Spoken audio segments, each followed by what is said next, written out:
Shalom.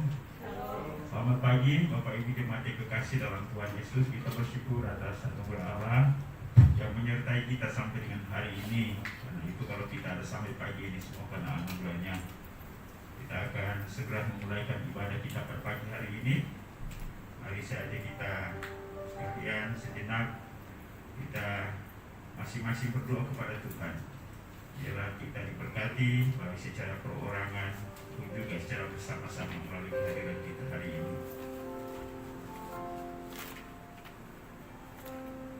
Mazmur nomor 150 ayat 1 sampai dengan ayat yang ke-6 berkata, haleluya, pujilah Allah dalam tempat kudusnya, pujilah Dia dalam cakrawalanya yang kuat, pujilah Dia karena segala keperkasaannya, pujilah Dia sesuai dengan kebesaran yang hebat, pujilah Dia dengan tiupan sangkakala, pujilah Dia dengan gambus dan kecapi, pujilah Dia dengan rebana dan tari-tarian, pujilah Dia dengan permainan kecapi dan seruling, pujilah Dia dengan ceracap yang berdenting, pujilah Dia dengan ceracap yang berdentang. Dialah segala yang bernafas memuji Tuhan. Haleluya. Mari kita siapkan pujian, katakan, Rohmu yang hidup, kubuka hati untuk jamaah-Mu. Inilah kami pada pagi hari ini ya Tuhan. Kami membuka hati dan seluruh keberadaan kami. Kami percaya kehadiran-Mu di tempat ini dan lebih lagi dalam diri kami. Semangatkan kami, gairahkan kami untuk memuji dan menyembah-Mu. Terima kasih Tuhan.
Ikut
kami yang hadir pada pagi hari ini. Kami tidak berdaya, karena itu mari penuhilah kami dengan pribadi-Mu, dengan kasih-Mu, dengan firman-Mu, dengan kuasa-Mu.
Bersyukur dan berterima kasih atas pemeliharaan-Mu sampai dengan hari ini.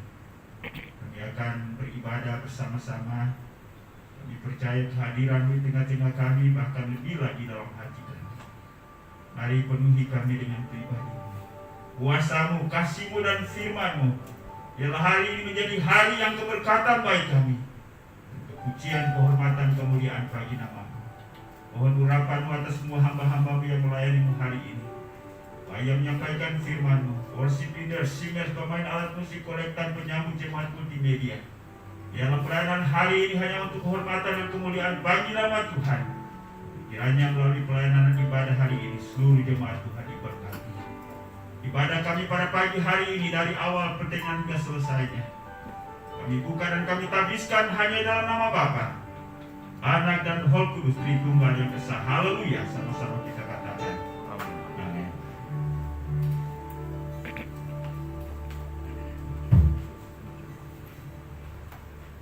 Shalom. Shalom. Apa kabar? Luar biasa kabarnya, tapi semangatnya belum luar biasa. Apa kabar? Luar biasa. Baik. Kita akan lanjutkan ibadah kita pada pagi hari ini. Kita sama-sama akan menyapa Tuhan. Kita sama-sama akan memuji dan menyembah Tuhan. Kita sama-sama akan bersukacita dalam Tuhan. Percaya kuasa Tuhan dinyatakan untuk kita semua. Amin. Haleluya. Kita nyanyikan Ku Diberi Kuasa.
Persembahkanlah korban yang benar dan percayalah kepada Tuhan. Mari kita satu dalam doa. Bapa kami yang di surga, yang mulia, yang kudus, yang penuh cahaya surgawi, mengucap syukur dan terima kasih untuk penyertaan-Mu pada ibadah ini dari awal pertengahan. Kami telah memuji-muliakan nama-Mu dengan suara kami yang terbaik. Kami juga telah mendengarkan firman Tuhan yang mengajarkan kami bahwa Kristus bangkit karena pembenaran kita. Biarlah firman ini menjadi rema dalam kehidupan kami. Dan sebentar kami kesempatan untuk memberi yang terbaik. Jamah hati kami, lawat hati kami, agar persembahan yang kami letakkan adalah yang terbaik dari kami untuk kemuliaan. Dalam nama Yesus kami berdoa dan mengucap syukur. Haleluya. Amin. Sambil kantong sudah dijalankan, kita akan pergi ke Medan. Kita nyanyikan lagu dan macam-macam.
Terima kasih untuk persembahannya.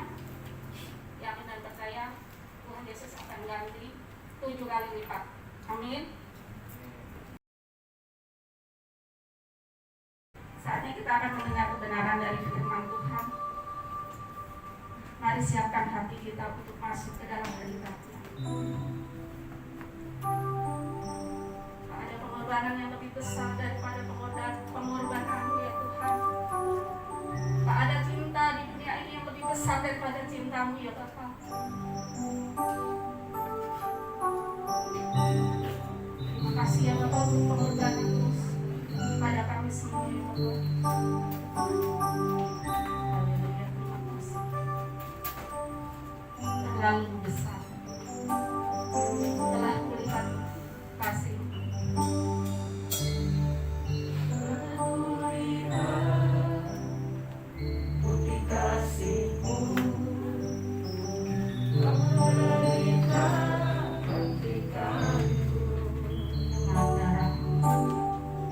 Dengan darah-Mu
Shalom, saudara-saudara yang dikasih oleh Tuhan. Apa kabarnya hari ini?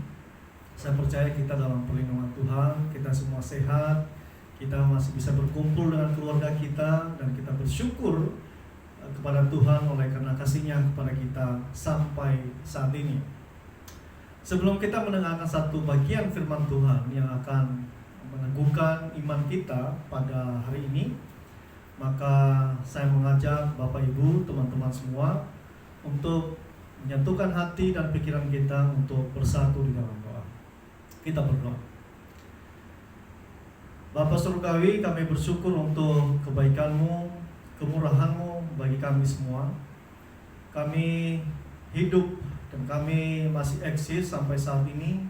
Kami bahagia bersama dengan keluarga kami, orang-orang yang kami kasihi, dan kami bersyukur untuk semua kebaikan Tuhan dalam kehidupan kami. Kami bersyukur untuk sepekan ini Tuhan sudah menolong dan memelihara kami, dan tiba saatnya kami menyatukan hati dan pikiran kami untuk meluangkan waktu kami mendengar firman Tuhan sebentar. Dan bila kami memakai waktu ini untuk merenungkan kembali firman Tuhan, mengingatkan kami, menegur kami, dan memberikan kami harapan di dalam kami menjalani kehidupan ini. Berkati hamba-Mu Tuhan, berikanlah Engkau yang berbicara melalui hamba-Mu, dan semua orang yang mendengarkan firman Tuhan saat ini diberkati oleh Tuhan. Berkati kami Tuhan, di dalam nama Yesus Tuhan dan Juru Selamat kami sudah berdoa. Amin. Nah, saudara dikasih oleh Tuhan, seorang filsuf Yunani yang bernama Aristoteles, dia mengidentifikasi 3 macam pertemanan. Jadi dia mendeskripsikan macam pertemanan dari beberapa kata sifat, ya. Jadi ada 3 kata sifat yang masing-masing adalah menyenangkan, berguna, kemudian baik demi kasih pada sahabat itu sendiri. Nah, jadi kalau dalam bahasa Indonesia itu bisa diartikan adalah pertemanan menurut Aristoteles itu adalah kenalan, kawan, dan sahabat. Nah, apa maksudnya? Yang pertama, kenalan. Jadi ada 3 jenis macam pertemanan, ya. Yang pertama, kenalan. Nah, dalam tingkat rendah, pertemanan dalam tingkat ini hanya berdasarkan kenikmatan, ya. Apa yang menguntungkan. Ya, jadi ini akan mudah berakhir, akan mudah diawali, kemudian juga gampang berakhir. Jadi motivasi pertemanan ini sangat dangkal. Misalnya pada hobi yang sama, ya, kita pernah kenal di tempat main yang sama, dan kemudian kita lupa juga begitu saja. Nah, itu kenalan. Yang kedua adalah kawan.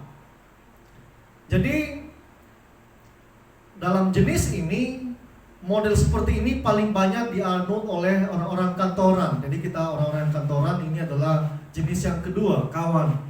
Jadi selama ada keuntungan atau potensi manfaat yang bisa kita gunakan, bisa kita manfaatkan menguntungkan kita, maka perkawanan kita tetap terjalin dengan baik. Nah, perkawanan jenis ini didasarkan pada manfaat yang diberikan atau yang kita terima dari orang lain. Nah, jadi satu hal yang paling menyakitkan dari model pertemanan seperti ini adalah mereka yang tidak lagi dapat memberikan keuntungan akan dengan mudah ditinggalkan oleh mereka yang dulu pernah dekat. Nah, itu namanya kawan, ya. Nah, ini yang kedua. Kemudian jenis pertemanan yang ketiga menurut Aristoteles adalah sahabat. Ya, pertemanan paling ideal adalah jenis yang terakhir menurut Aristoteles. Jadi ia sangat pantas disebut persahabatan. Kenapa? Ia tetap memiliki kualitas menyenangkan dan berguna tanpa tereduksi di dalamnya, ya. Tanpa kita terserah mau ada keuntungan mau ada tidak, kita tetap menjadi sahabat. Jadi persahabatan yang sejati selalu memiliki kecenderungan altruis. Ya, altruis itu artinya kita berkorban bagi orang lain yang tidak mendatangkan keuntungan bagi kita, bisa diartikan begitu. Jadi demi kebaikan sang sahabat sendiri tanpa banyak mempedulikan kesenangan diri sendiri. Jadi kegunaan sahabat tidak hanya untuk keuntungan kita ya, tapi untuk lebih banyak kita berbuat kepada sahabat kita. Nah, itu jenis ketiga dari model ini ya. Jadi ada 3 jenis pertemanan menurut Aristoteles, adalah kenalan, kawan, dan sahabat. Nah, sekarang tinggal kita identifikasi selama ini kita menjalin relasi dengan seseorang, kita yang mana ya. Nah, sesuai kasih oleh Tuhan, di dalam Alkitab juga membahas tentang persahabatan ya. Di dalam tema kita di bulan ini, temanya adalah menjadi sahabat karib Allah. Nah, saudara kasih Tuhan, saya mengajak kita membaca Yohanes pasal 15 ayat 13 sampai 15. Yohanes pasal 15 ayat 13 sampai 15. Demikian firman Tuhan. Tidak ada kasih yang lebih besar daripada kasih seorang yang memberikan nyawanya untuk sahabat-sahabatnya. Ayat 14. Kamu adalah sahabatku jikalau kamu berbuat apa yang kuperintahkan kepadamu. Ayat 15. Aku tidak menyebut kamu lagi hamba, sebab hamba tidak tahu apa yang diperbuat oleh tuannya. Tetapi aku menyebut kamu sahabat, karena telah memberitahukan kepadamu segala sesuatu yang telah kudengar dari Bapakku. Saudara dikasih oleh Tuhan, dalam ayat 13 itu ada yang dikatakan di situ, tidak ada kasih yang lebih besar. Ya, berarti itu tidak ada kasih yang melebihi itu. Nah, frasa lebih besar di situ dalam bahasa aslinya adalah dahsyat, agung, nilai tertinggi. Jadi dalam bahasa Inggrisnya adalah greater love ya. Nah, jadi kasih yang terbesar, kasih yang paling agung adalah ketika seseorang memberikan nyawanya bagi sahabat-sahabatnya. Pertanyaan saya, apakah semua pengorbanan atau seseorang yang memberikan nyawanya dengan atas nama orang lain, otomatis itu dia memberikan pengorbanan terbesar bagi sahabatnya? Atau itu hanya asal-asalan saja mengatasnamakan Tuhan, kemudian kita berkorban memberikan nyawa kita? Ya, tentunya kita akan melihat dari perspektif Alkitab, saudara-saudara. Kalau kita lihat perspektif orang-orang mengorbankan dirinya, kemudian mencelakai orang lain, atau mengorbankan dirinya atas nama Tuhan, kalau dipandang dari sudut pandang Alkitab, itu tidak benar. Ya, kita lihat di tulisan Paulus di 1 Korintus pasal 13 ayat yang ketiga ya. Dikatakan di sana, dan sekalipun aku membagi-bagikan segala sesuatu yang ada padaku, bahkan menyerahkan tubuhku untuk dibakar, tetapi jika aku tidak mempunyai kasih, garis bawahi, tidak mempunyai kasih, sedikit pun tidak ada faedahnya bagiku. Nah, saudara dikasih oleh Tuhan, Tuhan Yesus ngomong di Yohanes pasal 15 ayat ke-13 bahwa kasih yang terbesar itu adalah kasih yang memberikan nyawanya kepada sahabat-sahabatnya. Ya, tetapi kemudian Paulus tegaskan di 1 Korintus pasal 13 ayat 3 bahwa menyerahkan nyawa pun kalau bukan karena kasih kepada Tuhan, maka itu tidak ada faedahnya bagi diri kita sendiri. Nah, jadi motivasi yang salah, pengorbanan yang tidak didasarkan oleh pengenalan akan Tuhan, tujuan akan Tuhan, bukan untuk kemuliaan Tuhan, maka pengorbanan tersebut, kata Paulus, tidak ada faedahnya bagi kita. Jadi memberikan pun dengan motivasi yang benar, maka itu akan jadi satu kebenaran dengan nilai tertinggi. Nah, oleh karena itu saudara kasih oleh Tuhan, segala sesuatu yang kita berikan, yang kita korbankan harus sesuai dengan pengenalan kita akan Tuhan. Jangan sampai sia-sia, sudah kita berikan yang terbaik, kita sudah berkorban sangat baik, tetapi ternyata kata Paulus tidak ada faedahnya bagiku. Karena kenapa? Di dalamnya tidak ada kasih. Nah, saudara kasih oleh Tuhan, itulah kasih terbesar menurut Tuhan Yesus. Ya. Nah, kemudian di ayat yang ke-14 dan 15. Nah, saudara kasih oleh Tuhan, kalau kita perhatikan zaman sekarang, dunia yang kita huni ini sedang sekarat cinta kasih. Manusia semakin egois, hidupnya mementingkan diri sendiri, nggak peduli dengan orang lain. Kemudian kita melihat setiap hari kompetisi terjadi di mana-mana, persaingan, menjatuhkan antara satu dengan yang lain, baik itu di jalan, di kantor, di mall dan sebagainya. Ya, tentunya yang ke mall yang sudah vaksin ya. Nah, kita bisa melihat berbagai macam di partai, di keluarga, di gereja, macam-macam ya. Orang ingin menang sendiri, tidak peduli siapa yang kalah dan mati. Kasih yang tulus menjadi sangat langka. Jadi menurut Tuhan Yesus hari ini kita disebut sebagai sahabat. Ya, Tuhan Yesus sudah memberikan contoh yang hebat dengan mengorbankan nyawanya kepada sahabat-sahabatnya. Siapa sahabat-sahabatnya? Bapak, Ibu, saya, dan kita semua. Kita adalah sahabat Kristus. Nah, sesuai kasih oleh Tuhan, dalam ayat 14 itu, Tuhan Yesus yang memberikan pengakuan bahwa orang-orang yang mengikut Dia dan perintahnya adalah sahabat. Jadi status sahabat bukan kita yang ngakuin bahwa kita adalah sahabat Tuhan, tetapi Tuhan sendiri yang ngomong bahwa kita adalah sahabat-sahabatnya. Jikalau, ya ada jikalaunya, jikalau berbuat apa yang Dia perintahkan kepada kita. Jadi kalau Anda merasa adalah sahabat Tuhan, maka perhatikan kalimat di belakangnya. Sudah nggak melakukan apa yang diperintahkan oleh Tuhan Yesus kepada kita? Nah, jadi kemudian di ayat yang 15, sebagai sahabat Dia sudah memberikan kepada kita banyak tentang rahasia dari sorga, rahasia dari Bapa sendiri. Ada banyak bocoran tentang kerajaan sorga. Jadi kita tahu banyak kerajaan sorga dari mana? Dari ajaran-ajaran Tuhan Yesus. Kita nggak tahu dari mana-mana. Tuhan Yesus yang bocorin bahwa di sana ada rumah kita, di sana ada kesenangan yang luar biasa bersama dengan Tuhan, ada sukacita, damai sejahtera bersama-sama dengan Tuhan. Nah, dari mana semua kita tahu itu? Dari Tuhan Yesus. Karena kita adalah sahabatnya Dia bocorin kita informasi tentang kerajaan surga. Jadi dengan kita bersahabat dengan Tuhan Yesus, mengaku Dia sebagai Tuhan dan Juru Selamat, maka kita punya orang dalam di surga.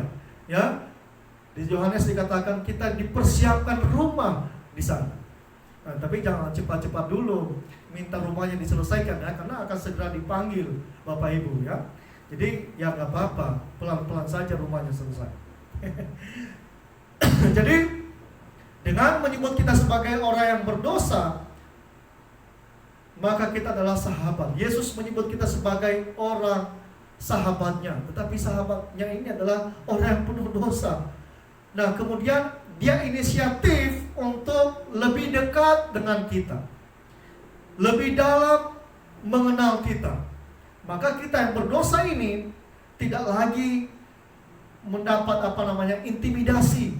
Kita bukan lagi disebut hamba ya. Ini dalam relasi sebagai sahabat ya, beda sebagai hamba Tuhan. Ya, hamba Tuhan adalah sebagai sebutan bagi orang-orang yang mengabdikan dirinya untuk menjadi hamba Tuhan, ya. Nah, kita nggak disebut lagi sebagai hamba, tetapi sebagai sahabat.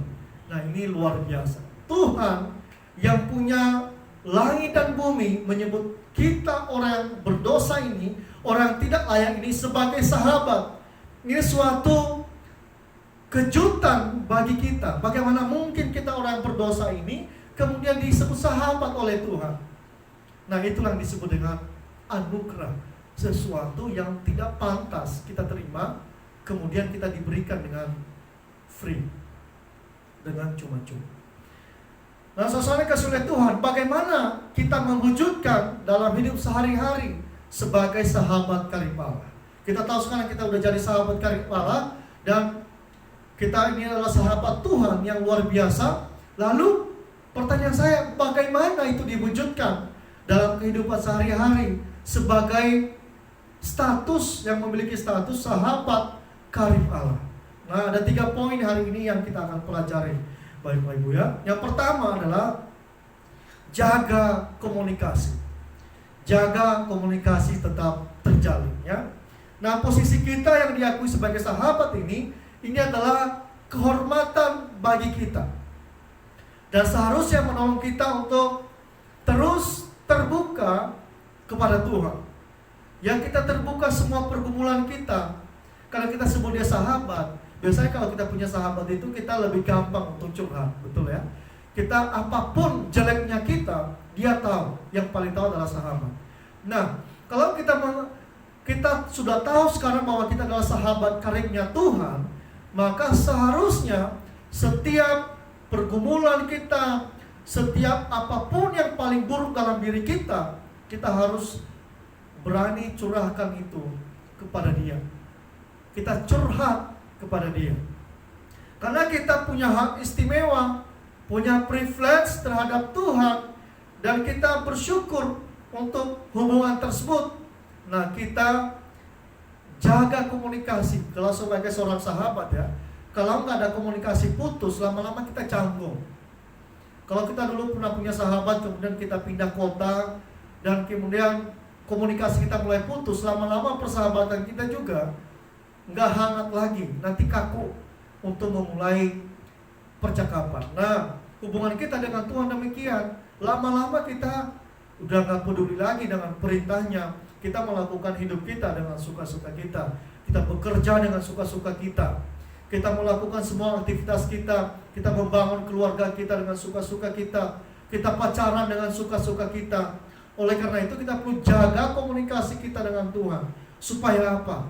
Supaya kita tetap saling menghangatkan. Tuhan terus mengingatkan kita dan kita terus berjalan di jalannya Tuhan. Ya. Karena kalau di rumah misalnya kita tidak punya komunikasi yang baik dengan pasangan kita, rasanya rumah itu bukan tempat yang aman untuk tinggal. Kita nggak betah rasanya. Kenapa? Karena di antara kita sedang terjadi ketegangan yang membuat kita tidak enak hati. Oleh karena itu kita perlu jaga komunikasi kita dengan Tuhan. Dan kemudian kita wujudkan ini, kita jaga komunikasi kita dengan orang-orang sekitar kita. Nah, itu yang pertama adalah sebagai kita perlu menjaga komunikasi kita. Yang kedua adalah misalnya kalau kita ditanya siapa sahabatnya, maka saya yakin Bapak Ibu, teman-teman semua pasti akan menyebutkan orang-orang yang memiliki pekerjaan bagus, reputasi bagus, yang terkenal deh pokoknya, yang cakep, yang terkenal di sosial media, punya rumah yang bagus, punya mobil bagus. Itu yang kita kenalkan kalau ditanya siapa sahabat istimewa. Nah, beda dengan Tuhan Yesus.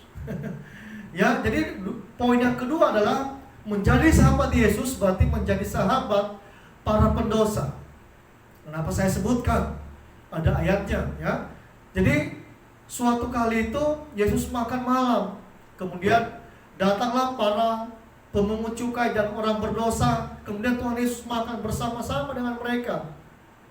Kemudian para pemuka agama itu marah melihat Yesus yang katanya mengaku sebagai Tuhan, tapi kok bisa makan bersama dengan pemungut cukai dan orang-orang berdosa.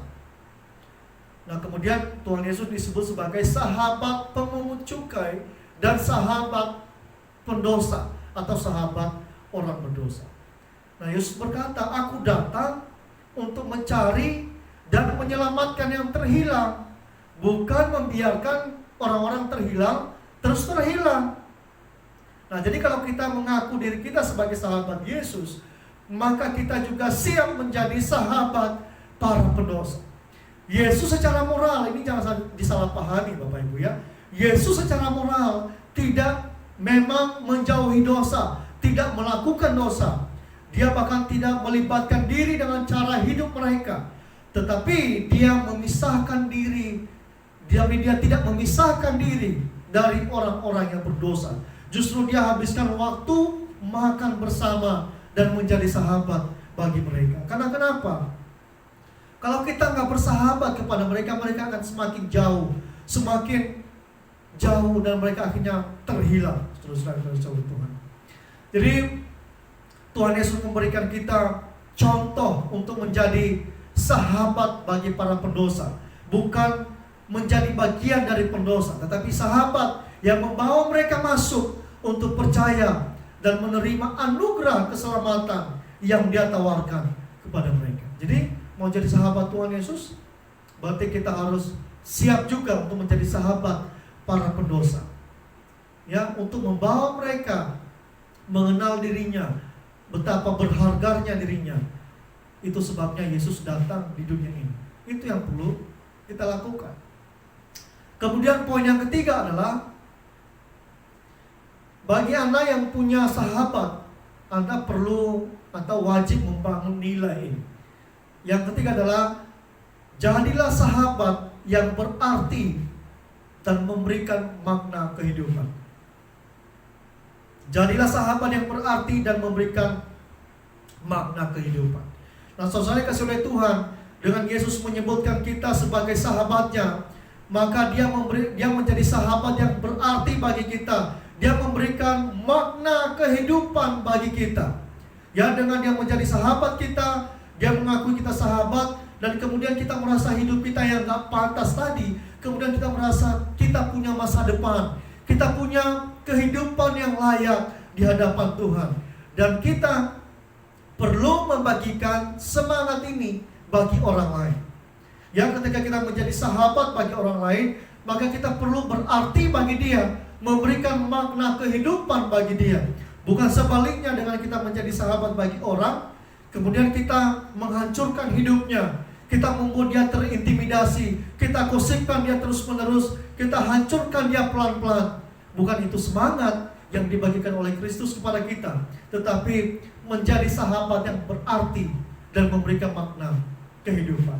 Pertanyaan saya, Bapak Ibu dan teman-teman Tunas semua, dan siapapun yang bergabung dalam online ini, apakah dalam membangun persahabatan selama ini, apakah Anda sudah menjadi sahabat yang berarti dan memberikan makna kehidupan bagi orang-orang yang dekat dengan Anda?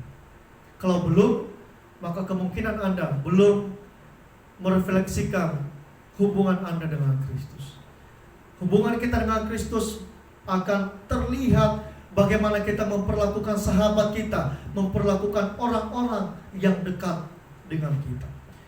Jadi sesuai dikasihi oleh Tuhan, kita bersyukur oleh karena Tuhan mengakui kita sebagai sahabat, dan kita perlu wujudkan itu sebagai sahabat yang berarti dan memberikan makna kehidupan bagi orang lain. Kiranya firman Tuhan ini menolong kita dan membuat kita semakin mengenal Tuhan, mengenal diri kita, dan kemudian kita memberikan harapan bagi orang-orang yang sedang kehilangan harapan. Tuhan Yesus memberkati kita semua. Mari kita berdoa. Bapa Surgawi, kami bersyukur karena pengakuan-Mu mengakui kami sebagai sahabat. Sejujurnya kami tidak layak disebut sebagai sahabat, oleh karena kami banyak dosa, banyak kesalahan di hadapan Tuhan. Tetapi kami bersyukur untuk anugerah-Mu, dan Engkau terus menyatakan kebenaran-Mu dalam kehidupan kami. Walaupun kami sudah dibenarkan, kami diberikan anugerah, tetapi bukan berarti kami sesuka hatinya untuk menjalani kehidupan ini. Kami terus diberikan tantangan oleh Tuhan untuk terus melakukan perintah-perintah Tuhan. Ajar kami Tuhan, supaya kami melakukan perintah-perintah Tuhan. Terima kasih Bapa untuk kasih setia-Mu, dan Engkau yang mempunyai kehidupan ini, mempunyai semua isi bumi ini, mau dekat dengan kami, orang-orang yang tidak punya kekuatan ini. Dan kemudian kami menjadi kuat, kami punya pengharapan, dan hidup kami penuh dengan makna. Bapa Surgawi, pada saat ini kami berdoa untuk Pak Gembala, Ibu dan anak-anak. Engkau yang memberkati Pak Gembala dalam memimpin, berikan hikmat, kekuatan, kesabaran, keteguhan hati Tuhan.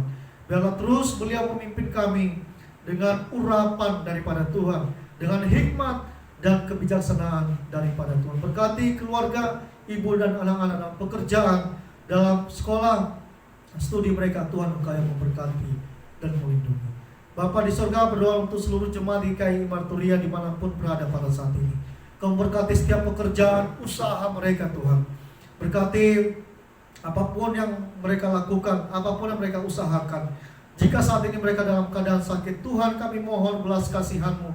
Kiranya Engkau yang menyembuhkan, menjamah mereka, supaya mereka merasakan belas kasihan daripada Tuhan. Terima kasih Bapa, berkati pasangan suami, istri dan anak-anak. Tuhan, Engkau memberkati setiap keluarga di GKI Imarturia. Jika mereka mengalami kekurangan, Tuhan kami mohon Engkau yang mencukupi semua kebutuhan. Jika ada mereka pergumulan yang tidak mau di-sharekan kepada orang lain, Tuhan Engkau yang menjawab setiap pergumulan yang mereka hadapi saat ini Tuhan. Berdoa juga untuk Tunas, Engkau memberkati anak-anak muda di gereja kami. Engkau memberikan kekuatan, kepintaran dalam sekolah, dalam bekerja. Tuhan, Engkau memberikan hikmat supaya mereka menjadi reflektor Tuhan dimanapun mereka berada. Mereka membawa nilai-nilai sebagai sahabat karib Tuhan. Berdoa juga untuk sekolah-sekolah minggu, anak-anak sekolah minggu. Tuhan, Engkau memberkati masa pertumbuhan mereka. Biarlah mereka terus takut akan Tuhan, mereka terus mencintai Tuhan di masa-masa pertumbuhan mereka. Berkati orang tua mereka dalam membimbing dan mengarahkan mereka. Terima kasih Bapak, berkati para pemimpin negara kami, mulai dari pusat sampai tingkat terendah. Tuhan memberikan kekuatan, kesehatan, dan kebijaksanaan untuk memimpin negeri ini, terutama di masa-masa pandemi ini Tuhan. Terima kasih Engkau memberkati para pemimpin Gereja Kemah Injil Indonesia dalam segala pelayanan apapun yang diprogramkan. Tuhan, Engkau memberkati, kiranya membawa Kemah Injil semakin terdepan untuk memberitakan nama Kristus di Indonesia ini khususnya Tuhan. Terima kasih Bapak. Dan biarlah Engkau yang terus memberkati dan melindungi kami sepanjang seminggu ini. Engkau yang memberkati, menolong kami Tuhan, dimanapun kami akan pergi, dimanapun kami akan bekerja, akan sekolah dan kuliah. Tuhan, Engkau yang memberkati kami semua. Kita terima berkat daripada Tuhan. Kasih dari Allah Bapa, pengampunan dari Tuhan Yesus Kristus, dan penyertaan Roh Kudus kiranya menyertai kita mulai saat ini sampai Maranatha Tuhan Yesus datang untuk kedua kalinya. Dalam nama Yesus Tuhan dan Juru Selamat kami sudah berdoa. Amin. Selamat hari Minggu, kiranya kita semua dalam perlindungan Tuhan tetap ikuti protokol kesehatan dan kita menjaga kesehatan kita sehingga kita bisa ketemu lagi di minggu depan nanti. Tuhan Yesus memberkati. God bless you all.